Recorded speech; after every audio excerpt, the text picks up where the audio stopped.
Joining me now in the studio, very pleased to say, Graham Stuart, of course, Climate Minister. Minister, great to have you in the programme. As I mentioned to you whilst we were in the break, there's an awful lot we can talk about, certainly on your brief, but I do still want to return to where we've started every interview this week, and that's the situation at Manston. Can we just confirm what Robert Jenrick seemed to imply last night, that right now Manston is operating illegally? People are being detained there for longer than the 24 hours that you're entitled to do under the law. We've seen, I think it's a 77% increase in the number of people in the crossings and asylum seekers. We've seen this unacceptable surge in small boats, which is why the Prime Minister was talking to the French President last week, why we've working with the Albanian authorities. The system is struggling to cope, and that's exactly why we brought in the Nationality and Borders Bill in order to have a one-stop processing. That's why we've got the Rwanda policy. That's why but it is not where we want it to be quite right now, and we are simply looking to balance that up. Thousands more hotel rooms have been sorted out. But it's unacceptable to the British people, sure. And we need to do more to tackle the traffickers in what is an unprecedented surge in illegal migration. No one is doubting that this government is ramping up its response and is now trying to deal with the situation at Manston. But this is what Robert Jenrick told my colleague Sophie Ridge last night. I expect Manston will be returned to a well-functioning and legally compliant site very rapidly. Are you personally happy that the government in which you serve is currently detaining asylum seekers, for that is what they are at Manston, that is detaining them illegally? Are you personally comfortable with that? Well, obviously not. None of us are comfortable with it. We want it tackled. We want to get a grip. That's exactly what the Home Secretary's focused on. I think she's got her priorities right, and that's making sure that we do continue to treat people in a compassionate way.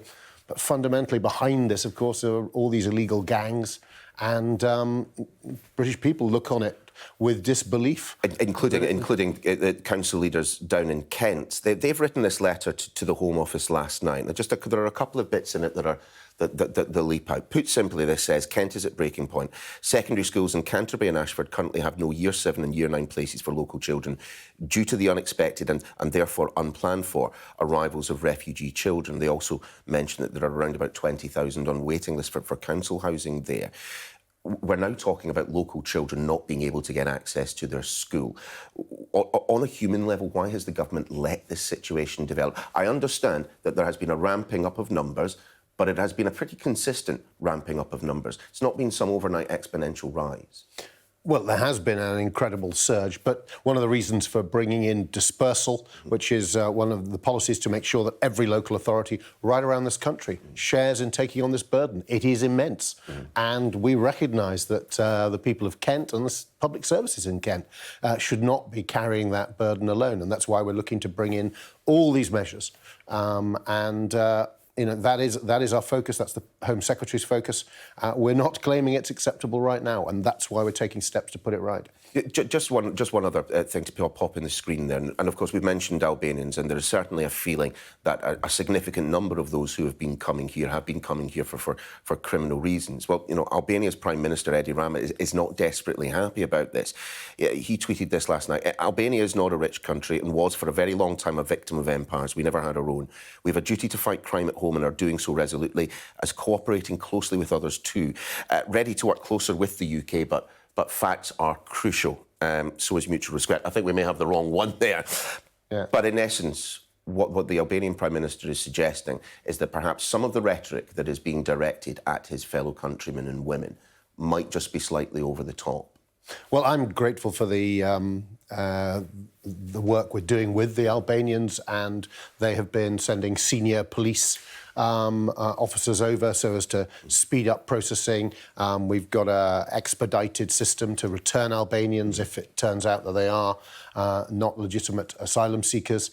So we are trying to work in cooperation, but clearly there's pressure. You can see it from the councils, you can see it from members of parliament, you can hear it from people and journalists around the country. It can lead to language which is sometimes unfortunate, and it is worth putting on record our gratitude to the Albanian government for their cooperation in working to sort this out. Let's as promised, move on to your brief. How concerned were you by the UN emissions gap report that emerged yesterday?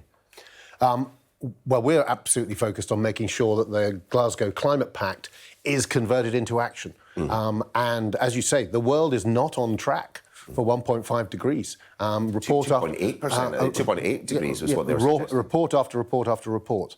And that is why. I mean, why have we taken the actions we've taken? We've cut our emissions in this country domestically. We're only a small part of the globe, but setting an example by more than any other major economy on earth. We're also opening up the bidding process for 100 new kind of gas and oil extraction licenses in the North Sea. That doesn't sit very comfortably with a commitment to net zero. It doesn't look like it does. It absolutely does. We're committed to a 50% reduction in emissions around production in the North Sea. We're managing the decline of the basin. It is expected, with new licences, that it'll still be reducing at about 7% a year, faster than the globe needs to cut its oil and gas, and producing our own energy here to ever higher environmental standards.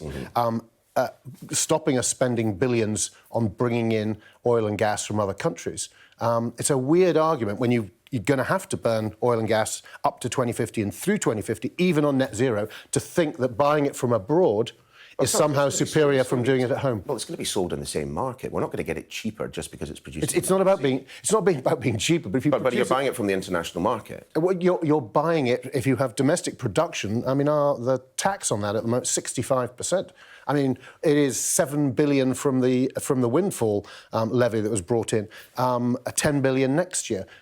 It really is worth nailing, Neil, the idea that us, as part of a declining basin, producing our own oil and gas when we have net zero in our law, when it doesn't affect our consumption, and when we are net importers, that is somehow bad. It isn't. And I really would like to nail it. I hope your viewers at home would see that us producing our own oil and gas to ever higher standards, leading to technology which is then exported around the rest of the world, is a good thing. I know it sounds ironic. I get mocked in the newspapers. No. Climate minister says more oil and gas is good for the environment. In that context, it is, and it's an argument worth making. And I'll tell you what, people in North East Scotland they understand that argument, and to see the Scottish government wanting to abandon them and having this argument made out as if they are part of the problem. They are part of the transition. Others who live in Aberdeen who point to the fact that Rishi Sunak has said that he doesn't want solar farms on farmland. That doesn't strike me as particularly pushing towards net zero. He's also said that he is going to scrap the plans to relax the ban on onshore wind, which is, by my reckoning, and indeed by other people's reckoning, the cheapest form of renewable energy. Now, those are two ways in which we could dramatically increase renewable, clean energy production in this country, and he said no to it 5 minutes after entering Downing Street. Well, we are committed to growing our renewables, which we've done more than anyone else. But not on land. Well, we are doing it on land, and we're seeing solar. I mean, getting the balance right between farmland and solar is something that we're working on, and when we have further details to share, we'll do so. But actually, the cheapest current form of renewable is on-ground solar, with onshore wind being just behind. And onshore wind is our largest single renewable sector, with 14 gigawatts coming from it. Can you confirm that which we've been hearing in the papers this morning, that actually the Prime Minister, the Chancellor, have been listening to Keir Starmer and that they are going to expand the scope of the windfall tax on the energy giants? Well, I can be absolutely clear that I don't think we'd go listening to Keir Starmer, but we do always keep these things under review. But on fiscal matters, I leave that to my Treasury colleagues, and we will hear more on the 17th of November.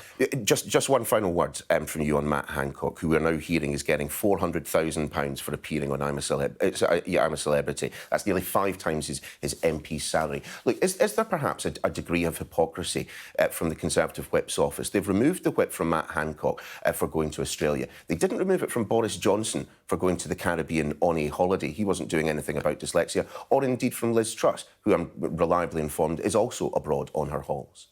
Well, we think that MPs should be attending to their duties. Apart from Boris Johnson and Liz Truss. And, of course, with so many people working from home these days, it is possible to work from wherever you are in the world. It's not really possible to do that when you're in the jungle. Are you telling and me that he wouldn't have had the whip removed if he'd been able to take a laptop in so he could answer his constituents' emails?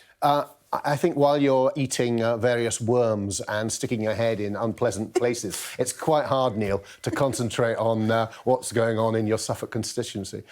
I will tell you, it will be a nation-unifying event of that, I am sure. Minister, it's been great to have you in the programme. Thanks for being with us. Thank you.